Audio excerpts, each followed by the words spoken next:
Secretary of State Antony Blinken is visiting Saudi Arabia today, where he's pushing for a new ceasefire deal between Israel and Hamas. And this comes as Israeli Prime Minister Benjamin Netanyahu is expected to address Senate Republicans virtually at the regular lunch meeting in Washington today. CBS News intelligence and national security reporter Olivia Gazis is in Washington following all of this for us. Thanks so much for joining us again, Olivia. First question is, what's on the agenda for Blinken while he's in Saudi Arabia? Sure, Anne-Marie. Well, as you mentioned, this is his 6th trip to the Middle East since the start of the war, and his meetings with Arab leaders in both Jeddah and in Cairo this week are expected to really focus in on the so-called day-after discussions, which are meant to give shape to a political future for the Palestinians and to set a course for a broader integration of Israel with its neighbors. Saudi Arabia is, of course, a key partner in any kind of normalization scenario with Israel, and both Crown Prince Mohammed bin Salman there and Prime Minister Benjamin Netanyahu have been consistently said to want, and even badly want, this kind of a deal. But the very real and very intractable obstacle to it, of course, is achieving agreement on a viable path to a two-state solution, which is something that the Saudis have firmly insisted on, and the Israeli government under Benjamin Netanyahu has resoundingly rejected.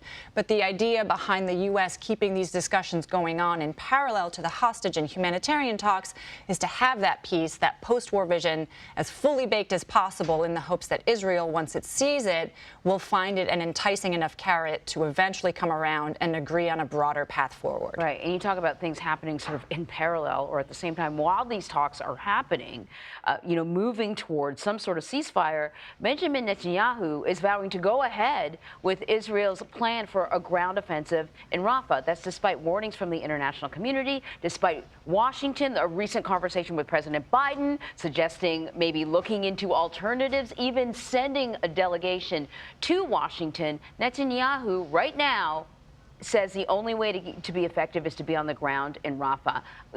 What does this say about the relationship between Netanyahu and President Biden? That's like the central question, right? It's true that Netanyahu, has never publicly backed down from this stated objective of going into Rafah since he announced it now over a month ago. But even as he's been fulminating that he plans to do it, is going to do it, as you mentioned, he is sending this delegation of Israeli officials to Washington next week to discuss, the eventual plan from the Israeli perspective, but according to the U.S., also potentially hear possible alternatives to a full-scale ground operation, which, of course, the U.S. has said would be a big mistake, would be devastating to the 1.5 million Palestinians still sheltering there. American officials seem to think that in those meetings they can make a case for a more limited set of operations that still achieve the objective of eliminating key elements of Hamas, and, of course, is coming as famine is looming, disease is breaking out among Palestinian civilians in Gaza. Whether those American officials are right and that they can make a convincing case remains to be seen. But even as Netanyahu has said, we're going into Rafah, he's acknowledged that the dispute between him and the U.S. is not over the need to eliminate the Hamas presence there. It's on the need to enter Rafah itself. So we'll see if those alternative scenarios plan out. And we'll see what he has to say in front of Senate Republicans today, because he's going to be appearing virtually at their lunch meeting. I assume what we're going to hear from him is a reinforcement of, some of the arguments that he's already expressed, that this is the only way to move forward and the only way to get past this is to completely eliminate Hamas. Absolutely. So Netanyahu has throughout his career been a very careful cultivator of relationships with the American Congress. He's very savvy to its dynamics. And this invitation for him to speak was, of course, extended by Republicans in the aftermath of that big speech by Senate Majority Leader Chuck Schumer last week, in which he called for Netanyahu to step aside.